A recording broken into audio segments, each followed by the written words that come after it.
We won't kill children, I hope, and mothers, but you know what? Whatever we have to do to eradicate the country or the world of this vermin, I just hope Bush will do whatever is necessary to get rid of them. And I don't know what the root or what the answer is. I've always been a bleeding heart liberal, but right now I certainly feel a lot of anger, and you know, I mean, there's a side of me that wants to see our government just go and whoever's an enemy, just hit him now and ask questions later. God bless America, and we need to strike back, and we will. What's happened is a disgrace. I believe our whole democracy and our whole way of life was attacked yesterday. And this was personal to you, wasn't it? Yes, I take this very personal. For many Atlantans, relief came flying the American flag. Here's your other flag. Stephanie Weiss had to haul her children all over town to find one. The first 8 stores she went to had run out. I'll feel a lot better flying the flag, and I think that every American needs to do something, whether it's flying a flag or whether it's giving blood, but they need to do something to show that they're proud that they're an American. USA! USA! From the sidewalks of this country to the skylines of its cities, the American people are sending a strong message of solidarity this week, and they're writing it in red, white, and blue. Religious leaders called for calm and tolerance in this Arab-American neighborhood in suburban Chicago. 2 Muslim schools here were evacuated yesterday for fear of reprisals. They remain closed today. Police nearby pulled down a sign of hate and put every available officer on the street. The world will not be the same from today on. It's an attack against our whole civilization. I don't know who is responsible. I believe we will know in 12 hours. If it is a kind of bin Laden organization, and even if it's something else, I believe that this is the time to deploy a globally concerted effort led by the United States, the UK, Europe, and Russia against all sources of terror. The same kind of struggle that our forefathers launched against the piracy on the high seas. It's a time to launch a operational, concrete war against terror, even if it takes certain pains from the routine activities of our normal society. I think this is indeed a reminder of the tragedy and the tragic dangers that we face day in and day out, both here at home as well as abroad. I would tell you up front, I have no intentions of discussing today what comes next, but make no mistake about it, your armed forces are ready. Senator John Warner.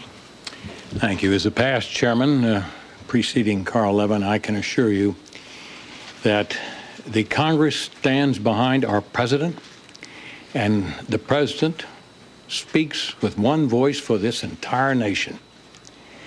This is indeed the most tragic hour in America's history, and yet I think it can be its finest hour, as our president and those with him, most notably our Secretary of Defense, our chairman, and the men and women of the armed forces all over this world stand ready not only to defend this nation and our allies against further attack, but to take such actions as are directed in the future in retaliation for this terrorist act.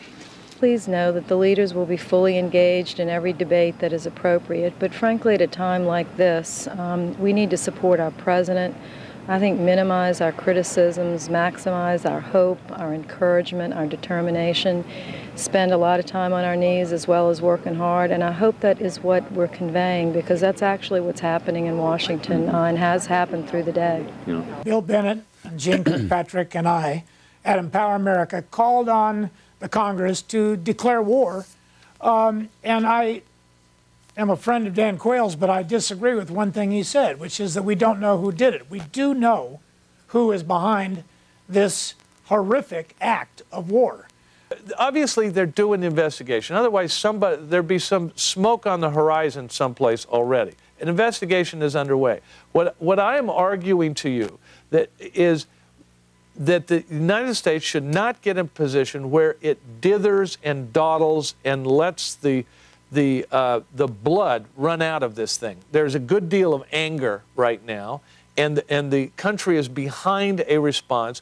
Why wait while we have a bunch of Sherlock Holmes going around and nailing down exact connections everywhere when we know what happened? When you look at an operation this large, this complicated, and the kind of resources that you can put against it, I mean, we can go back and check every passenger and go back, 8 generations if we have to. You can piece this thing together. Can you find evidence that will stand up in a court of law? No, but we won't need that. This is not about trials. This is not about justice. This is about a military response to what is, in effect, a strategic attack upon the United States. This is not a time to bring people to justice. It is a time to wage war and win a war. We are, in a sense, seeing the definition of a new battlefield in the world, a 21st century battlefield. If the president wants and seeks additional authority or a restatement of present authority that's appropriate, we are quite willing to do that. We want to give him the tools that he needs and his administration needs to deal with this problem. The main point that I want to stress is that we don't approach this as a small problem of Israel or a small problem of America vis-a-vis bin Laden, because what we have here is something far worse. In 1995, I wrote a book called Fighting Terrorism, and I said that if we don't arrest the tide of Islamic militant terrorism, militant Islamic terrorism, then the next thing that will be is not a car bomb in the World Trade Center, but a nuclear bomb. Can I just ask you first, are there any immediate threats to the United States of America? Well, of course, if you reflect on the reality that a terrorist can attack at any time, in any place, using any technique, it is physically impossible to defend at every time, in every place, against every technique. We have to recognize that the advantage is with the aggressor, and that is why President Bush has been so forceful in announcing that there would be a very broad-based effort against terrorists and terrorism and the countries or non-state entities that commit it or harbor it or foster or finance or facilitate it. Does the United States need international help in this matter, or can it act first and quickly and alone? Well, this is a decision that the United States leaders have to take. But whatever is the decision, we are ready to cooperate with them in a fight, in a battle which is against terrorism, which is a battle against everybody. NBC News has been doing some polling this week, Tim, and this country is solidly united behind President Bush. Tom, it is overwhelming. Look at this first question. Was the attack on Tuesday worse than Pearl Harbor? Unbelievable results. By a margin of 66%, people believe it was more serious. 25% said equal. 91% of the American people believe this is the equal to or worse than Pearl Harbor. And what about the president's support? How's he doing? Overwhelming support for George W. Bush amongst the American people. 80% approve of his performance thus far. Scant 8% disapprove. And the question that's relevant to Lisa Meyer's piece just before us, Tom, will the American people support military action even if it means a long war? 83% say yes, 8% say no. This country is angry, it is resolved, and it wants action, Tom.